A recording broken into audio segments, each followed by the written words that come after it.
Today's video is brought to you by Assiniboine Downs Gaming and Event Center.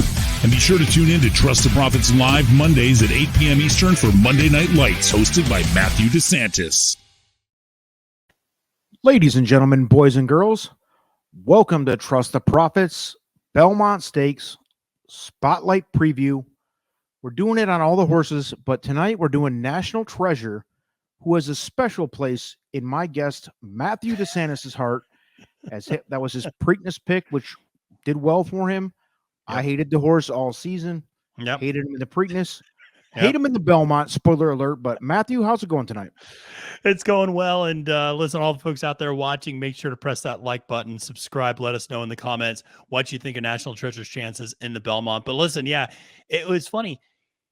I have this thing where I love handicapping, and then on the day of the races, I actually a lot of times will take the day off and not really follow the races that much, and I'll kind of watch and I'll recap and I'll kind of go back and watch a lot of replays after the day is over, because it's just easier for me and I like to unplug on the weekends. But I went into Washington, D.C. on the day of the Preakness. Now, I can't bet on my phone in Washington, D.C.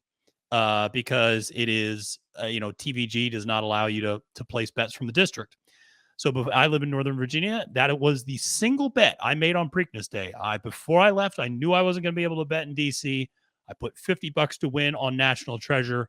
That paid off handsomely.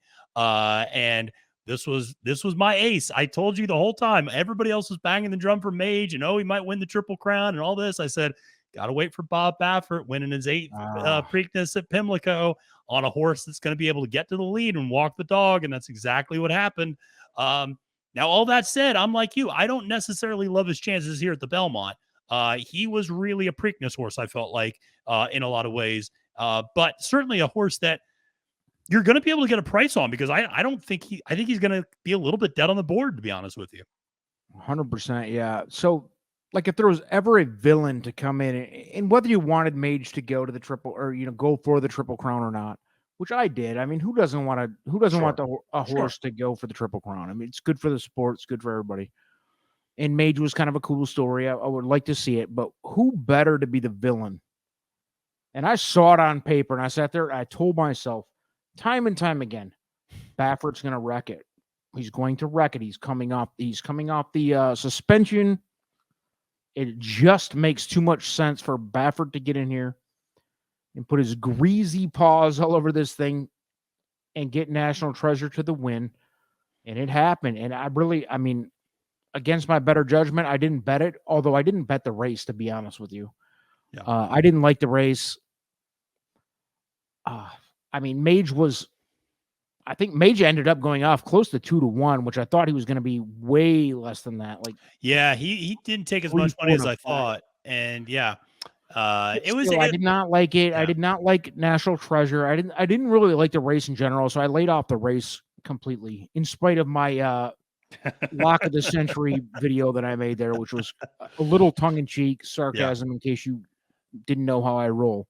Yeah. But yeah, he ran a good race, Preakness winner, and coming off, and like what Baffert does so many times in the past and present, is he just shows up on a big day and has his biggest day. Yeah. And listen, it is, one of the things that you have to look at with National Treasure, first of all, you look at the pedigree. Quality road up top, very solid. Damned by Medaglia d'Oro underneath. Nothing wrong with that. You get Johnny V aboard, who's a great jockey when you get him on a front runner, I think, still these days. I mean, knows exactly what to do.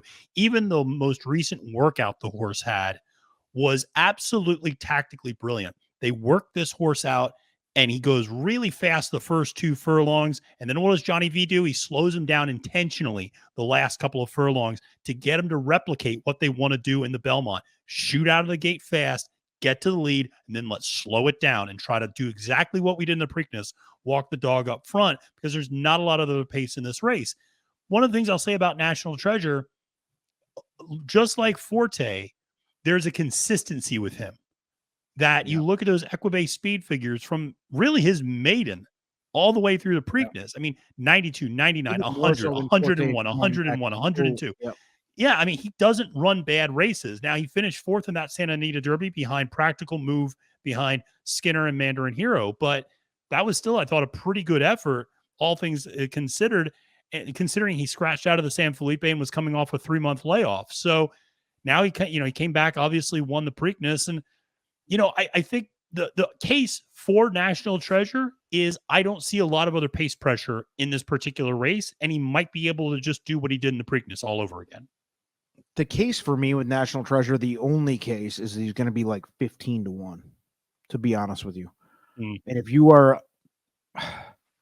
I can't even say that with a straight face, because I just think that there's 3 horses, and I'm tired of talking about it. Angel of Empire, Forte, and Tapit Trice. Yeah.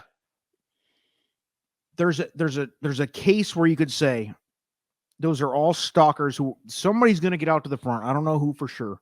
Yeah. Somebody's going to go out there and set a pace. Those 3 are going to be, I don't know, 3 to 5 lengths back, all 3 of them, some combination.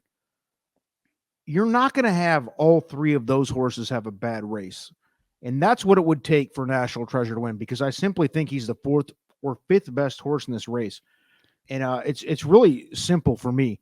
He's not, although he's a great horse, good enough to win the Preakness. The Preakness field was a joke, an absolute joke compared to what we're seeing here at the Belmont. The Belmont is arguably, as I mean, to call it arguably as good as the Kentucky Derby is a little bit absurd, but I mean, really, the top. It's come up very strong. It's very strong Belmont. Yeah, the Preakness was weak. And that's, I mean, congratulations, National Treasure and Bob Baffert, for winning the Preakness. It's part of the Triple Crown. Yeah. It's usually the weakest race, and it definitely was this year. But he got it done. National Treasure has 0 shot at winning this thing, in my opinion. 0. Probably the, 5th choice. Yeah, he's fifth choice out of 10. Yeah, I mean, he's definitely going to be the 4th at best. I mean, that's his best, is kind of being the 4th choice, because I agree with you. I don't see him being a lower odds than Forte, than Angel of Empire, than Tapit Trice. Then you get into, I'll throw a Hit Show and Arcangelo above him. I'll put him. Well, 6th. I don't know if I think he'll command more respect because of Baffert, because of the Preakness. I think he is going to get respect in the tote board for those purposes. Yes. And the fact that he does run, even when he doesn't win, he runs good races. He doesn't really run bad races. You're right. And you're so right. I think he'll still be, but I think that's the issue, is that he'll still be a low enough price that he's not attractive to me as a win bet. If I'm going to be take 10-1, right? If 10-1, I think he's going to be less than that. I think he'll be 6-1, 8-1. I think that's where he's going to be. And no, that's the thing, is if I'm going to take a shot to try to beat the big 3, I'm going to go with Hit Show, or I'm going to go with Arcangelo, because I'm going to get a price on the 2. Well, are you though, Matt? Are you? I'll get a bigger price than I will on. I think. Are you actually going to go against those big 3? Let's be honest. I mean, what's it going to take? 20-1? Yeah, probably 20-1 on Arcangelo or something like that for me to take a shot. $50 spot on something like that. But yeah, I mean, and I would still probably back that up with some sort of vertical that has all the big 3, right. Yeah. I do some sort of a try key, but yeah, it is. It is a hard one, because I think those big 3 do, like you said, I don't see all 3 of them running a nothing race. I can't imagine a scenario where the 3 of them have a bad race. Yeah. And if that does happen, then yes, National Treasure or Arcangelo or Hit Show could step up and win. But I cannot imagine a situation where Tapit Trice gets the horrendous start, and Forte and Angel of Empire, who, by the way, have never really had a bad race. Yeah. Either of them. All of a sudden have a bad race. Oh yeah, let's go for a long shot here. This is the worst scenario I've ever seen to bet a long shot. Period. It's not great. Go ahead. It's not great. And what I'll say about National Treasure is, obviously he's a horse that he should, on paper, get the lead, and he should, on paper, not really be pushed that much. I mean, the only horse that might push him is Il Miracolo, who's a big long shot. And that's based off the fact that Il Miracolo just went gate to wire in a 1-turn mile race at Gulfstream. But we saw Il Miracolo run at the Florida Derby, and he wasn't anywhere close to the lead that day. So, I mean, he's not a horse that I can guarantee is going to be up there. And so, again, the case for National Treasure is he's going to be able to set his fractions. Now, I think the difference between this and the Preakness is, A, the quality of the field that you mentioned, in terms of there's just a much better field. I mean, when Blazing Sevens and Mage, and no disrespect to Mage, who I think is a very nice horse, but I mean, those are the only two, and Blazing Sevens almost beats him, and Blazing Sevens was not a horse I was particularly interested in that day.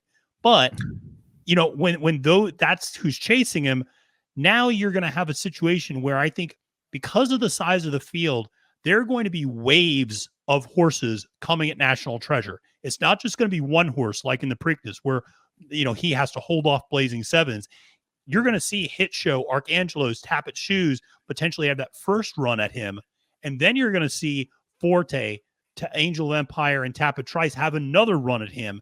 I mean, to withstand multiple runs from horses of that caliber, I just think is too tall of a task for National Treasure at the Belmont. Yeah, Blazing Sevens would be the 7th choice in this race. Let's be honest. I mean, probably, yeah, probably. This is such a different field. National Treasure. Here's what I think, because you mentioned the consistency, and there's no question about that. No question. Whether you want to say the Santa Anita speed figures are inflated slightly, fine, but he has been wildly consistent. I wouldn't be shocked at all if he hits the trifecta. I would be impressed if he's in the top 2. And I would bet my life that he doesn't win. I mean, that's just where I'm at. I mean, he's outclassed. We've said it about some of the others in here too. But listen, you got the 3 best, in my opinion, in the class, in the crop. And then you have National Treasure. He's great. National Treasure is top 5 or 6 in the crop as well.